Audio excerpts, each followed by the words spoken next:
Bandeko Balandi, bonjour Bandeko Balandi, Congo Web Télévision. Animation libre ya lelo et bandi o ngai nazo présenter en pour na bino Yannick Poiti. Boyebi mboka eza na malade o babengi coronavirus. Donc eza malade moko eza vrai. Batu o bazo douter na banda qu'il faut pas comprendre que il y a un sérieux problème et il y a un malade moko eza vraiment ko combattre batu eza malade moko ya mabe eza malade moko o batu belé na bamboka libanda batu bazo kufa nango. Émission lelo to bandi yango vraiment na mambetali coronavirus parce que sujet d'actualité eza eloko o batu mingi bazo souffrir nango na bamboka libanda eza eloko mingi o pe na bamboka na biso oyo ya Congo ekoti déjà. Dieu merci parce que eza tout eza nanu na Kinshasa non et se propager makasité. Eza déjà na 14 personnes je crois, 14 ou 19 personnes. Eza na 14 personnes au baza déjà atteint ya virus wana ya coronavirus. Donc voilà, et ça vraiment le mot ça la passe. Mais je remercie l'équipe technique qui me tient compagnie aujourd'hui. Nana Alva Image, Kediazo, mon ami, mon frère, qui est à la réalisation, et Awana Plateau, Toana Clovis Odinga. Merci d'être avec nous, Clovis Odinga, et assisté toujours par les DG le plus galant, Papi Mandeke, qui est là, qui assiste au Azotala mouvement Tala Makambunyoso. Bandeko, numéro où ils ont affiché wana Borobenga, Borotuna ba question, na ko répondre bino. Et nga ko katem na répondre bino. Nous avons eu un docteur. Il est spécialiste en makambango. A ko répondre na ba question nyonso o bat mi tuna la bandaku. Ezo ka batu ndenge nini? Eza ndenge nini? Eza boy. Batu docteur wana azaki wana tozaki na docteur en petit il y a centre médical Diamant donc yende a répondre mino. Merci na ba master auto na bango awa.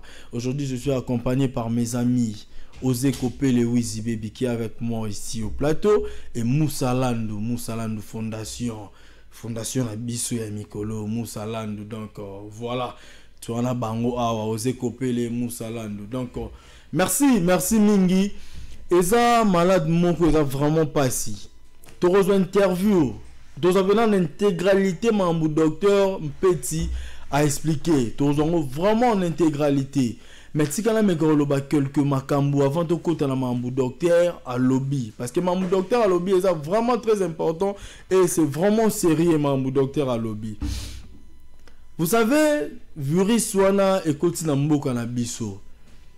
Oui, non, il y a un appel, bandego, non, il y a vraiment un appel, mais boti que la moi tant la méga le bamo mouké et puis non, il y a un appel. Il y a un belé na banda kubozo landa animation libre ya lelo. Donc, c'est déplorable na mboka na biso. Il fallait peut-être prendre le mesure avant malade douane se propager. Bien que se propager non ma cité, mais désolé parce que 14 personnes les a déjà belé. Aéroport ezalaki ya kofungwama aéroport ya ki kofungwama ba frontière la biso zaki kofungwama et ba utalibanda ba na malade wana. Mais ce qu'il faut faire, il faut vraiment qu'on se rendre compte na hygiène. Il faut qu'on soit propre. Il faut qu'on sokolanga maboko après quelques minutes. Il faut qu'on soit ba désinfectant. Il faut qu'on soit un masque. Mais le mal est que ba masque en lelo est commis ba 1000 francs, ba 2000 francs, ba 3000 francs et commis cop mouton monter quand on a ndenge na e. C'est déplorable. J'imagine lelo hier ezaki mokonzambo ka président de la République a joué ba mesure moko ya bien makasi. Mais ba mesure en est-ce que ekozala respecter na ba milléniaux so parce que le Congolais mingi to vivra na taux du jour. Mutu musu so abimité a oliate.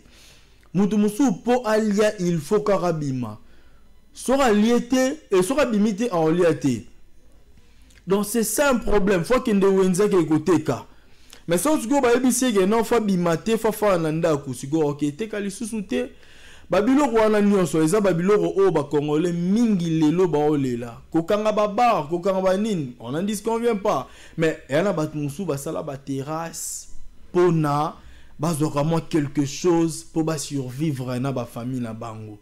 Mais ce que mais le mesure de chez du chef de l'État toko boyangote parce que mokonza mboka lobi bongo po malade wane panzana lisusu makasi kolekate avec le cas il y a 14 personnes wana faut bazala quelque part ba soigner bango et puis quand makambwana ici là vraiment makambwana ici là au lieu que ezaki 14 parce que ezaki na mutu moko to ndo on tibagé mutu moko et comme il va tout mi balé oh et comme 5 et comme 10 oh et comme 12 le comme 14 ceux qui gardent tout qui peut boire oh et comme 20 et comme 30 et comme 50 mabe ezani namboka na biso soki kaka epanzani en tout cas désolé parce que na minute so na ba komi obi na batu mususu banda tongo ti do komi 15 € no lié atali pa 200 francs té mais ce que ton boye bisi aso ba masque ya 1000 francs ton boye bisi aso ba cash ne wana e komi cher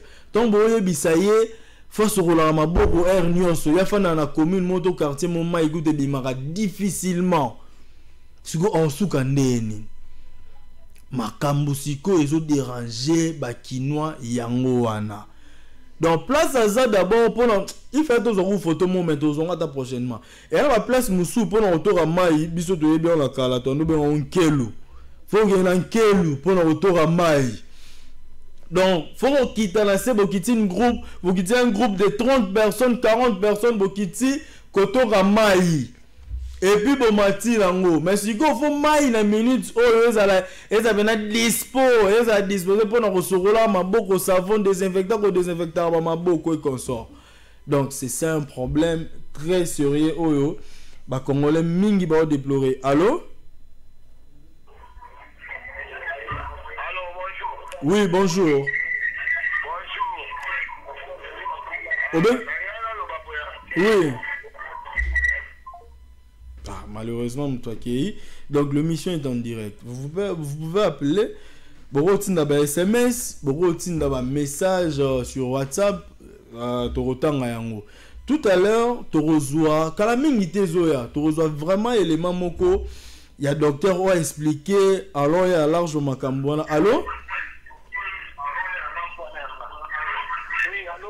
Oui, on a dit comment on a dit.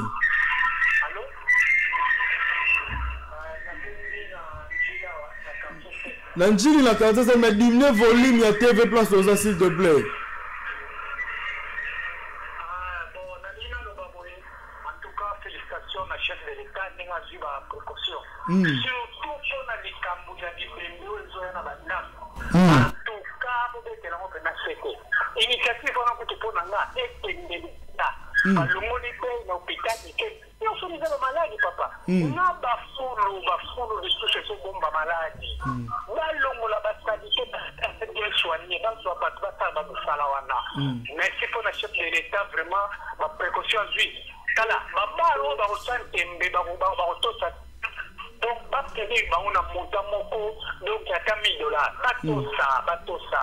Le coup le bien est à 14. Ce que comme 8000 mais tout profiter. C'est ça. Tout profiter ils sont surtout liés à la peine à Wendy. Mais le coup va dire que est dans la terre. Vraiment chef de l'État on va la kala mémoire surtout Bibembe. Ne kana na umala nécropole. Merci Fena toujours la nayo. Merci beaucoup papa. Merci beaucoup. Vous voyez que les gens interviennent. Affaire à Bibembe oyo quelque part batu ba lo ba on peut tourner la banzela obi Bibembe lelo pour réussir il bembe simba et comment ba faut dans le $10,000 hein dans le $10,000 pour Ebembe et réussir Ebembe ko zala ngona morgue ko uta Ebembe na morgue boleki nango ba sal lelo ya kolela Bibembe comment ba $5,000 ba $8,000 l'État qui est dans le cimetière, bosomba serge bosane se fout dans le $10,000. Ben de consolation. Ben zoasiko. Faut préparer siko babilo wana c'est dans le $10,000 pour Bembe Simba. Et puis ton batboye Bembe ba beto dans l'isolo ba bengo ba calculer master position il y a troisième mitese andeni. Parce que faut tomber là ndezala kaka. Donc batbo tenir good. Allô? Oui, bonjour, ben comment? Dis-le volume s'il te plaît. Bonjour. Oui, bonjour. Comment on a Getty, hein? Oui, Getty. Na bandi na Njil. Oui, ba Njil yoye, toke Getty. Problème nange zaboy. Na ba précaution au union sur chef de l'État à Jules. Biso to mona ngo mabete. Longo pembe la TV. Po azo batela pe biso. Voilà. Mais sikoyo problème oyo eza ya motuya eza lokwa biso ba petit peuple oyo. Toza de loko te na ndako. Tozomona na bapays étrangers bato baza na carte bancaire na bango. Même si bavandi 1 ou 2, 3 mois na ndako elobeli bango eloko te, c'est parce que baza na compte bancaire na bango. Mais biso a ba petit peuple. Toza na ni eloko, ni na tango, ni fufu na ndako. Bango bakopekisa bawenze bakangi bien sûr keza mpona bien na biso. Mais biso tokosuka wapi? Po bango na likolo kuna baza na bambongo na bango. Mais biso sikoyo ba petit peuple bazwi décision ni mpona biso. Balibali na biso bafonctionnaire non payé ici po basalaire ya malonga te. Fonctionnaire azozwa 117 000 bavandi 1 mois na ndako. Enseignant azoketangisa te. Tokosuka ndenge nini? Donc bazoba 1 mois na ndako. Bazoloba nini mpona biso ba petit peuple? Bien sûr que ça pour la bien à biso, mais mon cas non ni va juste pour la biso tant bazo pekisa nyonso wana vraiment. Ya honde na ngena lu. Merci maman Getty de Punjini. Mokonza mboka a eu décision batuba fanano na bandaku pour que malade wana epanzana vraiment te. Un Moussalan de fondation osé copier le Wizi Baby. Mais le mal est que petit peuple et un abat moussou pour vivre faut garabima et un amoutou moussou faut passer la mon groupe de 20 de 30 basali cop moroboé et puis bazuimbongo ba akerole sa ban tant on peut dire sur la coronavirus yazo mon on dirait ndoto lo ba talangana non attend lurambongo pour moi na ngalia donc nana bata ba corona wana te. Et puis tant qu'on se force on ba masque ba 1000 francs 2000 francs ya raisonner faut moi na nda ku walia. Si ko moi na nda ku déjà na nda ku walia ba 7000 8000 tant on peut te là na 5 bana faut 5000 francs maman la papa ba on balé ça fait déjà dans les 8000 donc au bomi déjà jeu. Donc il faut aussi penser na petit peuple. Allô? Il faut aussi penser na petit peuple parce que bango pe bazali bakonzi mingi ba bien provision makambutu mais il y a na batu mususu lelo provision na ngote provision pena relia bolanda ko ezate donc allô bonjour obengi wapi komona na bengi depuis la commune africaine komona nga papa Franklin zonga sima TV OK papa Franklin na lobi pona ba décision au chef de l'État une dans en bien mais biso ba petit peuple autoza quand même na ba numéro de parce que tout le monde a dit la Chine gouvernement de tout ba ngo bloka ko lia moi mai siko biso ba autoza ba tato du jour to suka ndenge malgré tout décision suite et ça pour la décision. Voilà, merci beaucoup. Ouais, ça va question ba téléspectateurs musu ba retourner pour na biso petit peuple tokosuka wapi. Parce que ba ça là allusion la ba mboka mususu to ça là biso tout ba congolais. To ça la allusion ba mboka mususu na mboka mususu lelo yo mutakoza na coronavirus to malade. Papa a composé numéro papa ambulance et to ba traiter na ndako ça passe. Mais yebisanga siko neti ngai ngana mo na commune mobo ya ba sekuna ambulance d'abord et commenter. Si vous mutu oya ko memanga na moto po bimisa to kene na centre wana nga déjà na malade wana mais na ko pesa ira mbala moko. Est-ce que mutu ana ko se protéger facilement pour nan tala tous on appelle hein pour makambo ezo te mabe. Allô? Oui, nalobi boya. Oui papa. Oui alors. De zonga sima TV. Zonga sima TV dimne volume. Le papa.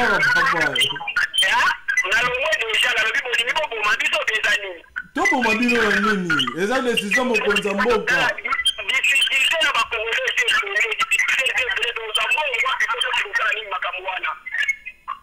OK.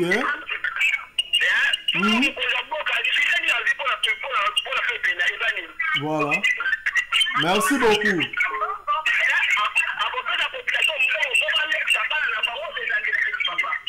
OK. Merci, Toyokio, papa. Franchement, non, je m'appelle Manko plutôt les Kalamambou docteur à Lobaki. Appelle à Souka les Kalamambou docteur à Lobaki plutôt Zonga, Potosi. Il faut comprendre le coronavirus, c'est ça nini. Bazouara yangonde nini, bas symptômes nangoya nini. Parce que batu mususu salima fièvre na ye ya jour moko, baké na hôpital comme coronavirus, mazane na malaria na ye. Malaria batu bazo comprendre souko ye banate. Malaria c'est quoi? Coronavirus c'est quoi? Bazoye basusu te. Donc mutulelo ata beli fièvre, azo banga kokenda ta hôpital. Abi na ba fièvre nango so na tekuna na kokosola nga ba kokanga na corona. Tika na mela Congo bololo na ndaku. Il faut docteur a expliquer babilo kwana. Tozo appel o asuka et puis na allô? Allô? Oui, bonjour. Prophète Elian Amoura. Oui. Nalingi na loba. Oui. Mpona bato ba exeta bakosala nini? Mpona bato ba exeta, voilà. Keli depuis Mongafula. Keli depuis Mongafula. Anamora. Ok, c'est bon.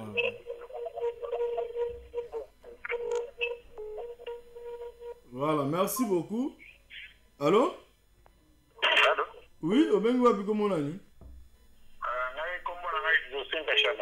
Exaucé, oui, Obengo wapi? Nalobi na bengi na matete. Oui, on est boutani. Mon frère, na edité, bato bazo benga bazo loba keno. Bakokufa boye na boye. Bazo comprendre sikoyo à la place ya pression ya za président décision ni ya lingazwa pour que balia chaque jour. Parce que supposons que guerre est na mboka lelo yo. Bato okende wenze okende wapi.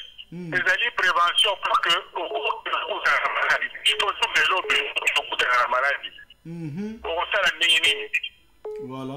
Décision des malamu. Donc il faut comprendre que c'est une mesure préventive pour éviter que Batouba soit malade. Tu peux aller au bimi pour que on kolia aux gens qui n'ont pas qu'au bana non surtout maladie wana. Finalement yo ko en charge des mesures préventives. Si ko tout na bato bazo poser la question à kolia wana. Ce qui bango ba na place du président. Disposition du bango ba linga bazo pour que pas makabali à chaque jour. Ça va, merci beaucoup papa. Ok. Voilà papa, m'datuni bon depuis. Ok, merci beaucoup papa. Tous on a élément docteur. Tous on a élément docteur. Non, on m'appelle Moussoussi, mais après on décopenza, m'appelle l'équipe moi trop, batbana mon bakanda. Mais na reçoit m'appelle Moussoussi ma. Tous on a élément docteur a expliqué marambo coronavirus et puis tous zonga to continuer animation libre à lelo. Joe Star Bangato. Merci beaucoup le DG le plus galant. Alpha Image, tous les cas. Bonjour à tous, je suis le docteur Karim Petit, médecin généraliste au sein du centre médical Diamant. Et nous allons nous entretenir avec vous aujourd'hui en ce qui concerne la maladie à coronavirus. C'est une maladie qui a été déclarée pour la première fois en date du 31 décembre 2019 dans la ville de Wuhan, en Chine. C'est une maladie qui a été propagée sous deux modes principaux. Le premier était celui de l'animal envers l'homme, incriminant comme premier suspect le pangolin. Pourquoi le pangolin? Parce qu'il y avait un grand marché en Chine, précisément dans cette même ville de Wuhan, où l'on abattait systématiquement les pangolins et les personnes qui avaient été en contact avec cette viande de pangolin par la consommation auraient développé la dite maladie. Le deuxième mode de contamination est celui de l'homme vers son prochain. Nous insistons ici en disant que ce deuxième mode constitue pour l'OMS le mode principal pour lequel la maladie s'est vue propager tel que nous le voyons aujourd'hui dans le monde. Alors, quels sont les symptômes? Une personne qui est atteinte du coronavirus présente les symptômes que voici. Une toux qui est sèche, une difficulté respiratoire que l'on appelle en langage médical une dyspnée. Elle peut faire de la fièvre supérieure à 38,5 degrés. Elle peut avoir des courbatures, mais aussi des maux de tête. Alors, comme toute maladie, on a une période d'incubation. En fait, la période d'incubation, c'est la période qui s'étend du moment où l'hôte, donc l'individu, a été contaminé par le germe ou par le virus ou par la substance en cause, jusqu'au moment où cette personne-ci va développer les premiers symptômes. Alors, pour cette maladie, la période d'incubation est de 14 jours. Comme complications, nous avons principalement 3 grands types de complications. Nous avons ce qu'on appelle un syndrome de détresse respiratoire aiguë, nous avons une pneumonie et nous pouvons aussi avoir une insuffisance rénale aiguë. Alors, qu'est-ce qu'un syndrome de détresse respiratoire aiguë? C'est en fait, en termes simples, une difficulté que le patient ou que la personne atteinte éprouve à pouvoir respirer comme il se doit. La respiration se fait en 2 temps. On a un temps inspiratoire, c'est le temps pendant lequel le poumon vient à s'expandre, c'est-à-dire lorsque l'individu inspire de l'air, et là c'est les poumons qui viennent à prendre du volume. Et le deuxième temps, c'est le temps expiratoire, c'est le temps où le patient ou la personne expire cet air qu'elle a précédemment inspiré lors du premier temps respiratoire. Alors, en cas de syndrome de détresse respiratoire aiguë, la personne ne sait plus faire ces mouvements, si je peux dire, de va-et-vient ou de compliance du poumon. Alors, de telles personnes doivent être principalement ou obligatoirement admises dans des structures spécialisées, c'est-à-dire dans un centre ou dans une institution médicale qui a un service de soins intensifs afin que ce dernier puisse être connecté ou branché à une machine qu'on appelle un respirateur, mais respirateur artificiel. Donc cette machine externe jouera le rôle de poumon à la place du poumon, du poumon du patient qui est atteint. Parce que le patient lui-même ne saurait plus faire cette gymnastique-là, inspirer, expirer. Raison pour laquelle c'est une maladie très grave. La deuxième complication, c'est la pneumonie, donc qui va en fait dans le même ordre d'idée, donc les poumons qui seront atteints, et on aura aussi cette difficulté à respirer comme il se doit. La troisième complication, comme je l'ai dit tout à l'heure, donc c'est une insuffisance rénale aiguë. En fait, les reins jouent un peu cette fonction de tamis, dites-moi qui yungulu, c'est ça le rôle du rein. Donc tout ce qui passe par l'organisme, en finalité, redescend au niveau du rein pour être tamisé, si on peut dire ainsi, et ainsi évacuer les déchets de l'organisme. Alors lorsque ce tamis-là ne fonctionne plus, donc yungulu et baby, tous les déchets, et au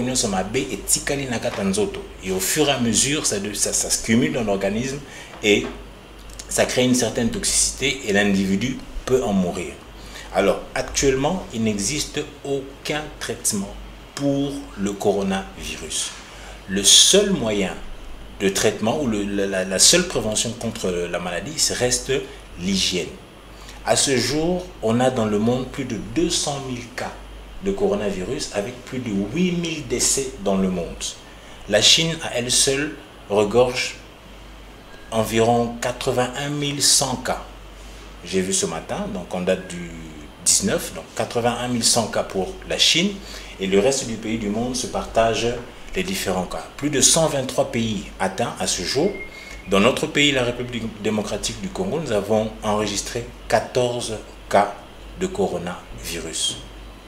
Alors, la Nivaquine, sur les réseaux sociaux, on a lancé des petits messages qui disaient que la Nivaquine serait le traitement contre le coronavirus. C'est faux. Comme j'ai dit précédemment, on n'a pas de traitement pour cette maladie. Il y a d'autres qui disent, mais la Congo Bololo, il faut mettre la bière, béba déjà, c'est faux, c'est faux, c'est faux et ça reste archi faux. Le seul moyen de prévention, c'est l'hygiène. Alors, en ce qui concerne l'hygiène, il faudrait se laver les mains, non pas seulement se laver les mains, mais bien se laver les mains. Comment se laver les mains? Aller des doigts jusqu'au niveau des plis du coude. Pourquoi les plis du coude? Parce que aujourd'hui, en fonction de la pandémie que constitue le coronavirus, avant nous toussions en mettant notre main devant la bouche. Ce n'est pas mal. Mais en fonction de cette pandémie ici, ce n'est plus l'actualité de tousser dans le creux de la main. Il faudrait le faire au niveau du pli du coude et non pas en regardant la personne avec qui vous parlez. Donc, quand je tousse, je le ferai ainsi. Alors, pourquoi dans le creux ou le pli du coude?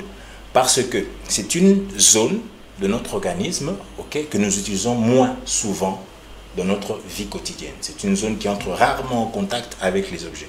Raison pour laquelle nous toussons dans ce creux-là. Or, si moi j'étais atteint et que je toussais dans le creux de ma main et que je venais après vous saluer et que vous, par la suite, vous n'avez pas eu ce réflexe de laver les mains et que vous vous touchez soit les surfaces qui sont à nu, donc les yeux, les orifices des narines, ainsi que votre bouche, vous curez, je sais pas, un aliment qui serait bloqué dans une dent, vous pouvez facilement faire la maladie.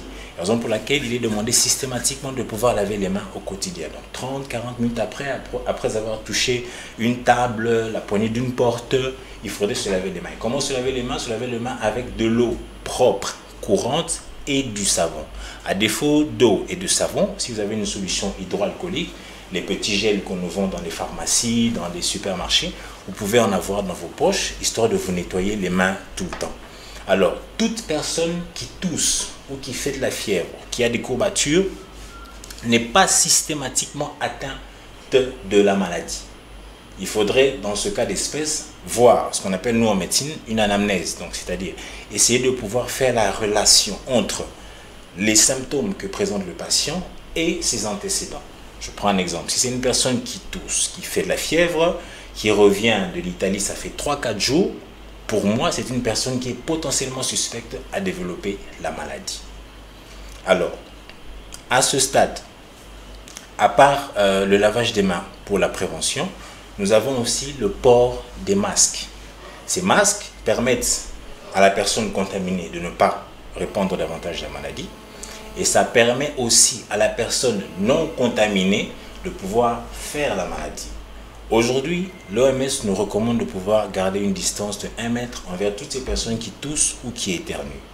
Les Anglais vont plus loin, jusqu'à 2,5 mètres. Les Américains, ils sont des extrémistes, ils vont jusqu'à 4 mètres. La transmission de cette maladie n'est pas aéroportée. Donc, c'est-à-dire, elle ne se fait pas par l'air. Si c'était le cas, nous serions tous atteints de la maladie parce que nous respirons de l'air à notre quotidien. Donc, la transmission se fait en fonction de la distance que vous avez envers la personne qui a ces symptômes-là et qui serait peut-être porteuse de la maladie par des gouttelettes de salive ou lorsqu'elle éternue, vous avez ces petits postillons dans les yeux, dans les narines ou soit dans votre bouche si vous avez eu votre bouche ouverte. Alors, pour les adultes, ce sont les plus de 60-70 ans, ce sont les personnes qui sont sujettes à vraiment souffrir de cette maladie, étant donné que leur système immunitaire est de plus en plus faible, donc elles sont facilement sujettes à tomber dans ce tableau de complications de la maladie. Alors aujourd'hui, j'ai suivi qu'il y a eu environ une vingtaine de patients qui auraient développé ces complications. Donc c'est des malades qui auraient ces tranches d'âge allant de 65 à voire 30 ans, qui auraient fait des syndromes de détresse respiratoire aiguë. Voilà, en somme, en ce qui concerne cette maladie.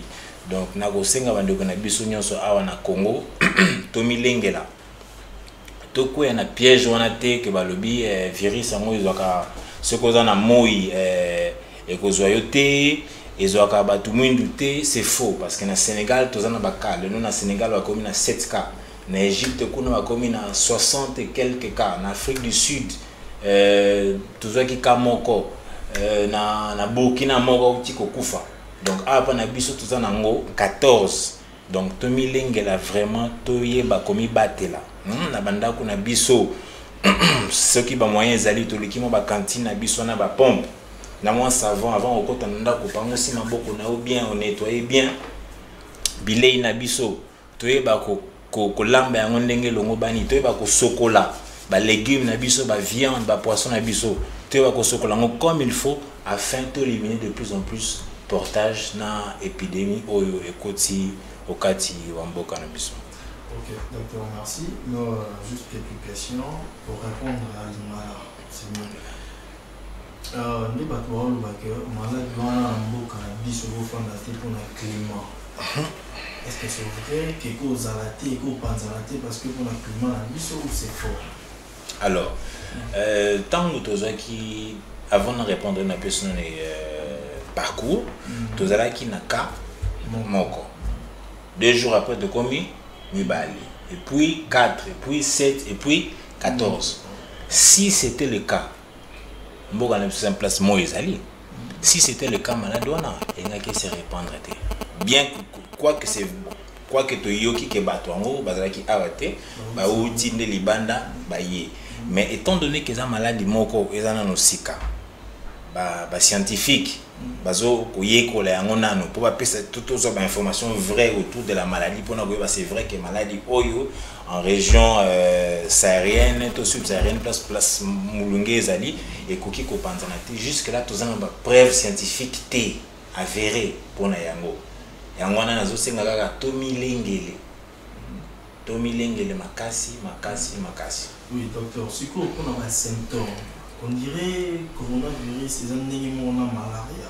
Si on peut expliquer en fait malaria na coronavirus c'est quoi la différence? Parce que si on appelle malaria et on a mis la fièvre et tout ça et puis coronavirus la fièvre comme il va expliquer que tel ça on va comprendre que non malaria est emboyé coronavirus les symptômes normaux degré la température tout ça il y a la fièvre tout ça comme alors déjà différence entre coronavirus na malaria et ça d'abord germe donc c'est-à-dire agent wana donc responsable wa pesi maladie malaria et puis maladie zombie pas na parasite coronavirus et ça virus on t'appelle mais bangonio so baza agent infectieux alors to lobby l'armée ok tozina ma policier pe na kati toza pe na GR na kati toza pe na banamura et tous c'est l'armée mais chacune de ces entités azana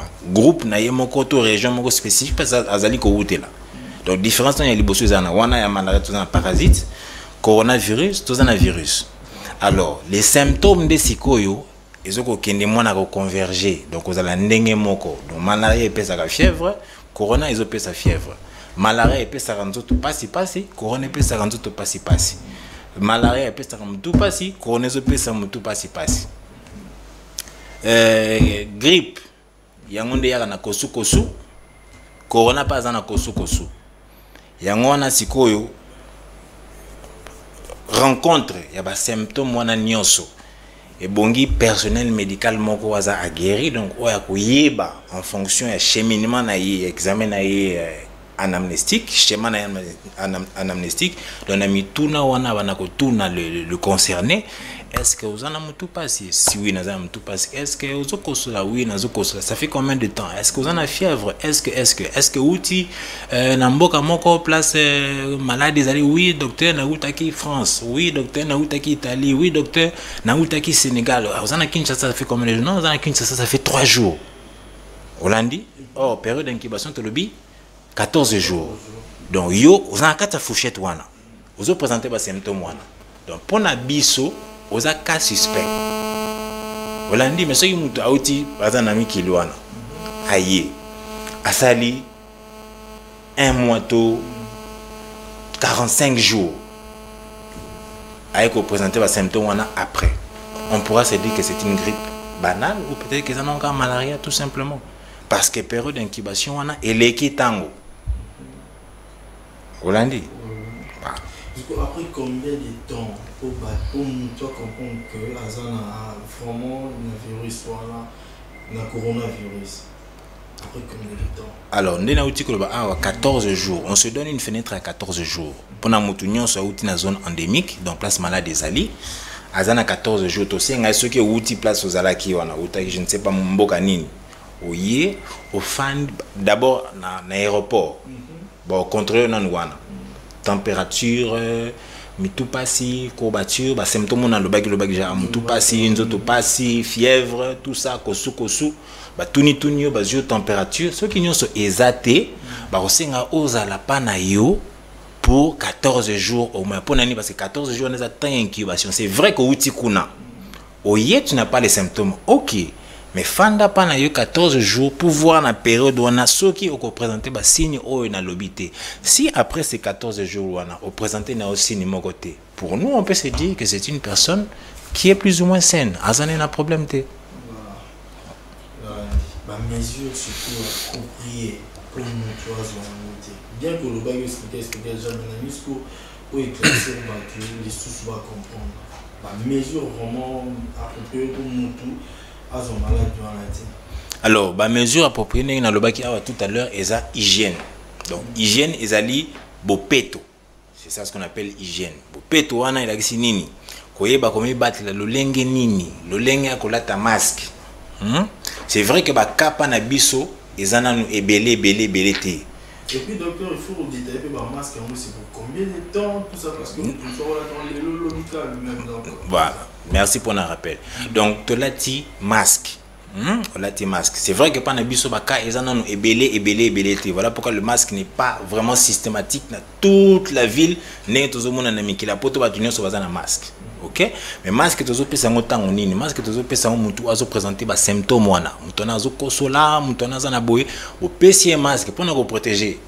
Yé apesa binoté, mais yope pour ozo yangote. Port du masque. Le port du masque pendant combien de temps? Alors, on a lu que le virus est ça à 24 heures libanda. Ya on bazo senga masque moko pour na un jour. Donc masque là ti lelo okoki ko la tango sous l'obité. Mais sous d'autres cieux, place facilité aux encore facilité à cause de la masque on a, bah même sous bazo changer toutes les 4 heures, toutes les 6 heures à changer un masque. Ça fait aussi partie de l'hygiène. On l'a dit mais place possibilité ma kokeza mingité, vous gardez un masque pour 24 heures. Mais il faut pas que masque on a payé koki ko appelle source il y a contamination. Dans sens nini. Au latin yo masque je prends ça. Voilà. Lati masque na nga boye na simbi ba porte ba bloko nyonso na simbi mais na soko na maboko te na eso kolonga la masque na nga na simbi awa na déposer Holandi na déposer na masque ana sololi na ba tout ça na bosani par après masque na nga na zongisi na lati yango na boye avant c'était ici ezaki libanda ezaki boye. Mais après, quand on simba ton a longoli masque, na zu parti oyo, na simba qui va porte sans avoir que ce qu'on a beau na zongi ici. Ok? Ce qui mutu, mon cas qui potentiellement infecté, à l'écart qui wana, et que nga le qu'on a ce qu'on a beau na automatiquement, je me contamine. Voilà pourquoi il est demandé ceux qui ont longoli masque na yo, fais attention donc. À l'attaque boy, côté de la partie libanda. Vous avez un élastique, tu retires bien avec les élastiques. Parce qu'on ne sait pas si tu veux au Simbaki, place en au Simbaki liboso. On ne sait pas, tout ça bat. Au long de l'élastique, bien, tu plies ton masque. On voit qu'il y en a poubelle. Hollandi, nous avons pour éviter portage. Donc, portage, c'est-à-dire propagation, il y a maladie. D'accord, merci docteur. Mais aussi le lavage des mains, hein? Donc masque, le lavage des mains, dans le lobby. Exactement, tout le monde a tout l'intolia, tout outil matanga. Non, tout ça dans le camona moweite. Bachi bassin on a sokol maboko, ok, mutami bale ayi, a sokol mutali bosoni mta sokol maboko. Bino nyonso botikali bozui salit donc mutami bale, azu salita mutali boso. Mutami satu, azu salita ya mutami bale, na mutali boso. Et ainsi de suite. Voilà pourquoi on dit qu'il faut laver les mains avec de l'eau courante. De l'eau courante, c'est une maille, une pompe. Fongoli, pour maïzo kita. Aux huiles savon na yo, c'est pomme contre pomme. Sokoli, katia misapi. Sokoli, katia misapi. Aux huiles musapi na munene. Oniki yango, oniki awa, oniki pe awa. Ba avant-bras, ok, pour la maladie, on de tout mati awa. Parce que ce masque, tu tousses ici. Se colle bien, tu rinces à l'eau, tu te sèches avec une serviette propre. Bilo qu'on a biso, qu'on lamba bien, qu'on nettoie les légumes, on a biso bien. Parce que m'tako cause à la maladie. Il va au marché, il n'a pas de masque, il tousse, la postillon, ça tombe peut-être sur les légumes, sur les fruits et tout ça. Toi, quand tu achètes, pressé à tu es pressé, tu prépares. Tu n'as pas nettoyé. Tu peux infecter à cause de ce manque d'hygiène là. Donc bien laver les aliments, bien cuire les aliments. Donc au socle bloc bien, blé na biso, koto ki sa ngoto ko lamba ngo ndenge sengeli. Merci docteur, je crois que tu as presque mieux ça, tu as mieux ça, sur ça les conseils. Tout ça, voilà, donc conseil n'a qu'à adresser à la population congolaise.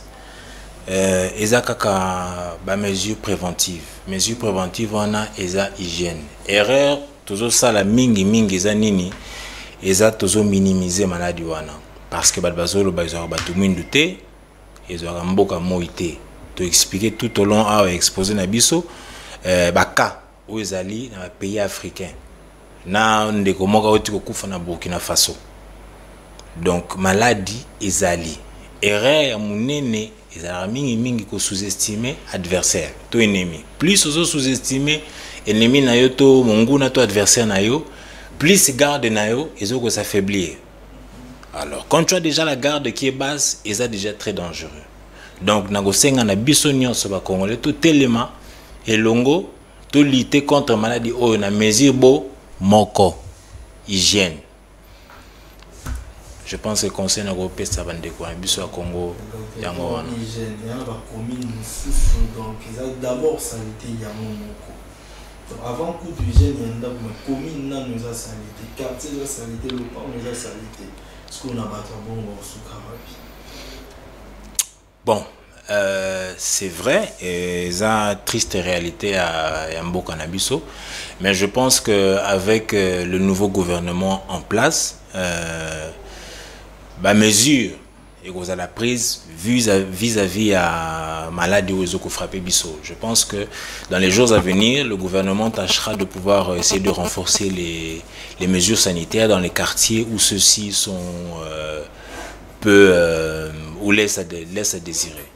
Vous êtes pour ou contre la fermeture des églises, églises, écoles, universités? Bon, pour, oui.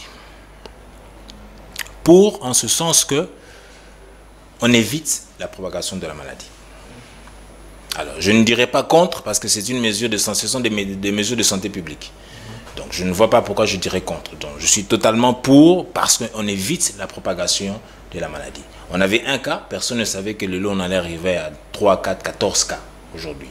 Donc, jusque-là, pour moi, médecin, je pense que c'est une bonne décision émanant de la part du chef de l'État, ainsi que de tout son gouvernement, en ce sens que les églises, les bars, les clubs sportifs, tous ces rassemblements-là de plus de 20 personnes soient suspendus jusqu'à un nouvel ordre.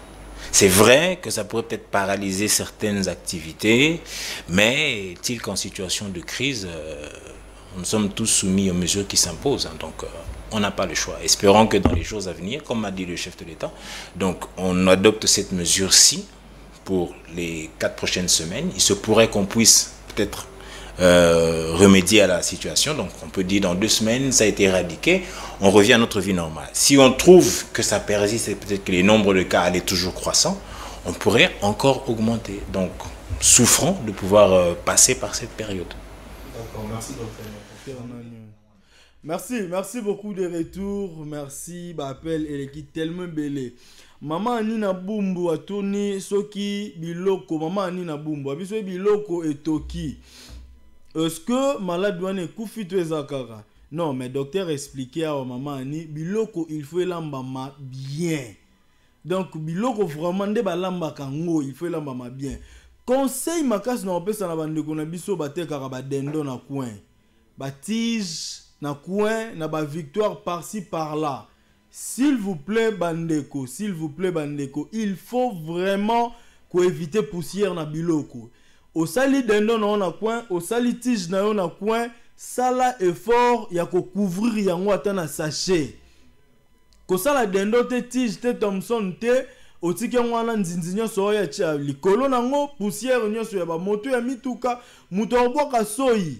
Soyi wana tango efana na se ekomi poussière wana tango muto oleka ezo mata likolo ale pa ekoyi na biloko ngape na ye na sombi tolie malade ezokota na nzoto wana eza pour na coronavirus te mais wana eza même pour na ba typhoïde ba malade ebele boki docteur na expliqué que coronavirus na malaria eza malade mon côté mais ezobala na partir ya ba symptômes nango parce que malaria ana ba fièvre malaria ba grippe ya tout ça coronavirus pene moro to chuté déjà bande ko appelle l'équipe tellement trop pour na ba question na ozongela sous docteur j'ai dit totuna esu ba question oyo bato baotuna numéro oyo bokotuna ba question nyonso possible na WhatsApp na message bobengi tonote yango tokozala lisu na docteur po totune ba question oyo bakongolais baotuna na oyamba kaka ata 2 appels et puis na silisi émission.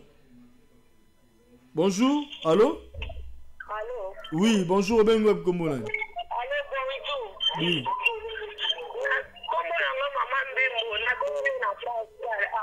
Oui, maman Bebo.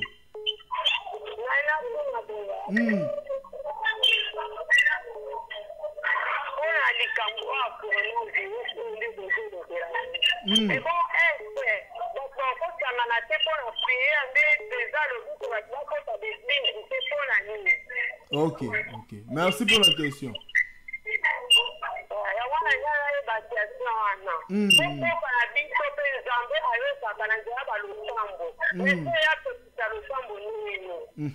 Merci beaucoup. Merci beaucoup, maman. Maman. M'appelle Elie. Ok. Merci. Oui, allô? Allô? Allô? Obengi wapi komolani? Allô? Obengi wapi komolani?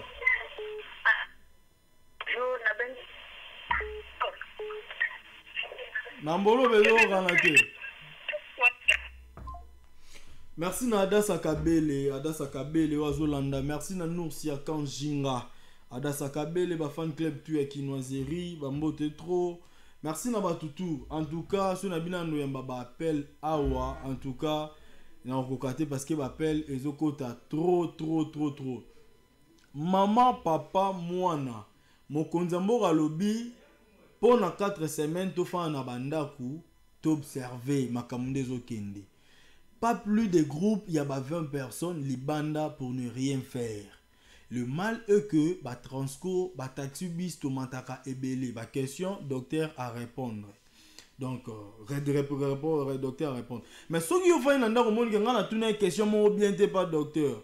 To question, moi, bien, raton pas docteur. Tinda message. To benga ata après mission, to renoter question na yo. Docteur, il faut répondre. Docteur Azana disponible. Chaque jeudi, on va nous répondre dans ma mituna nyonso ti malade aussi là. Merci na batutu bazaki branché. En tout cas, il n'y a pas moyen de recevoir les appels parce que si on a mis à nous recevoir appel sikoyo, toi aussi c'est mission T. Donc merci na Moussa Landu, otozana awa, otozana pena donc collé serré banda tongo Moussa Landu, Moussa Fondation. Donc on a pour ça ba fiche quoi imprimer ba biloko on a tout informatique Luka Moussa Landu, il est là, donc tout ça. Bah, fiche, monsieur, mon qui nous a raillé. Et puis, na DJ Sahel. Osez copier le Wizzy Baby, mon ami, à Cash Money. Donc, merci, Tozano. Donc, merci, Clovis Odinga, Papi Mande, qui est mon DG. Bah, Toutou, Madame Clarisse. Et puis, Tokutani jeudi prochain. Merci.